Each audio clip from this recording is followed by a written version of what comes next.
In this video, I am going to discuss about two of the most common protocols in the transport layer. The transport layer, as we know, is the third of the four layers in the TCP/IP model. So, the two protocols which I am going to be discussing are the TCP, which is the Transmission Control Protocol, and the UDP, which stands for User Datagram Protocol. So, I'll be discussing both of them by pointing out the differences in the two. Let's start with the connection. So TCP is a connection based protocol, meaning that it first establishes a connection between the client and the server and then progresses over to the transmitting of the data, whereas UDP doesn't care about establishing a connection and it is just concerned with the transmission of data.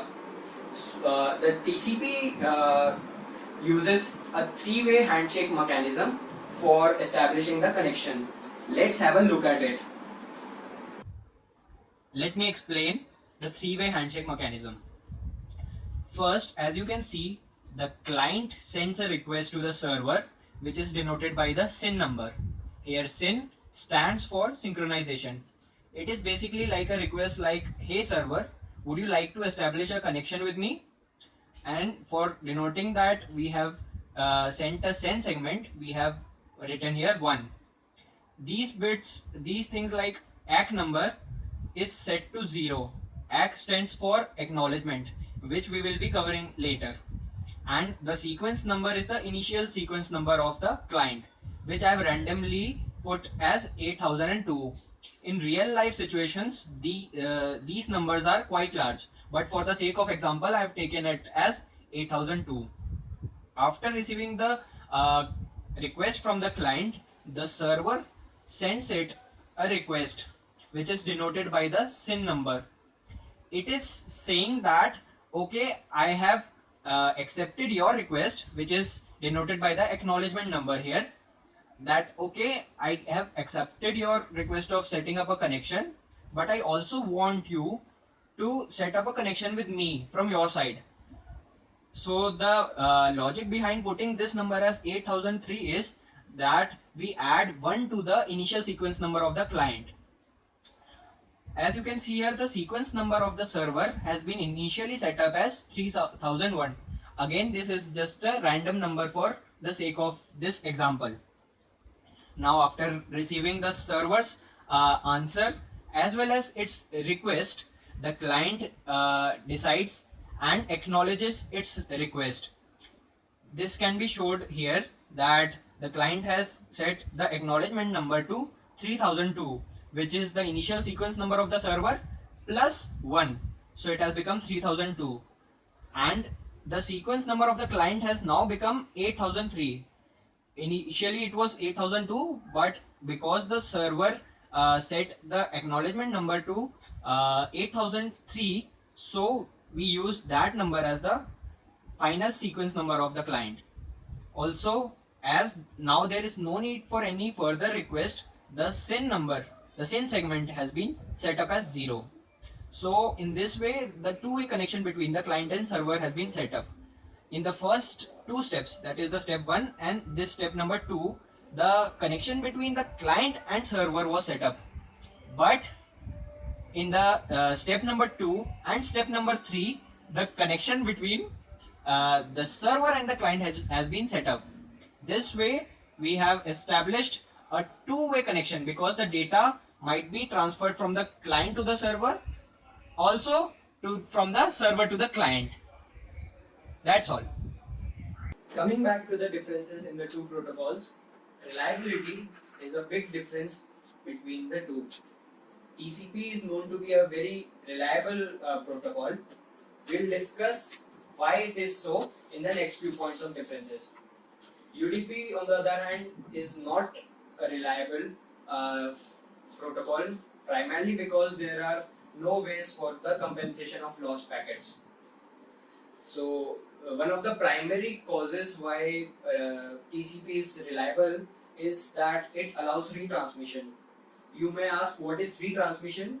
So whenever data is being sent from a server to the client, then as we have discussed, there is a system of acknowledgements.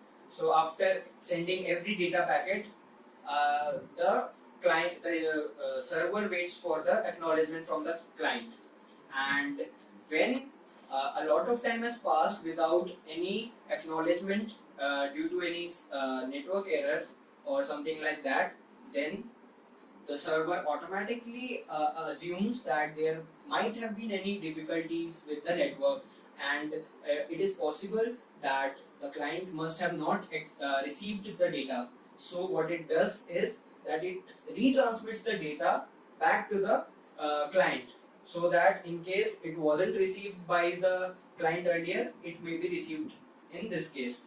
On the other hand, UDP doesn't have any such mechanism to ensure that retransmission is provided. The next point of difference between the two is congestion control. When there is a congestion in the two networks, then what we in case of TCP, what is done is that few of the data packets are being held and they are not let into the network. This is done so that the congestion doesn't cause any data packets to be dropped by the network, which happens in the case of UDP, because it just crams all the data packets that it has sent, and in case of congestion, it doesn't do anything. So the network itself might drop a few of the packets, and as we discussed, there is no such mechanism for retransmission. So again, data might be lost. Coming to the next point of difference, the TCP has several sequencing mechanisms in place. What happens while the data is being transferred from any server to the client is that during the transmission, the order of the data that was sent might not be conserved. It might get scrambled. So what TCP does is, at the receiver's end, it jumbles back the scrambled data back to the original state, so that we receive the data in the original form. On the other hand, again, UDP doesn't have any such mechanism for sequencing in the order delivery. You might argue that so far TCP looks like a far better alternative than UDP, but why is it so that it is a common protocol? So there are several reasons for that too. Being being a lightweight protocol, the UDP's head is 60% smaller in size as compared to the TCP header. The UDP header size is 8 bytes as compared to 20 bytes size of the TCP header. Another plus point of the UDP is that due to the lesser number of mechanisms working in it as compared to TCP, the overhead is also lesser, because as we saw in TCP, several mechanisms are working in the backend, that increases its overall overhead. For the same reasons, the TCP has a higher latency as compared to UDP, because as the TCP works on a system of acknowledgements, so it has to first wait for the acknowledgement to come, and then the data is transferred. Similarly, in the retransmission process also, we first need to retransmit the data, which further causes latency.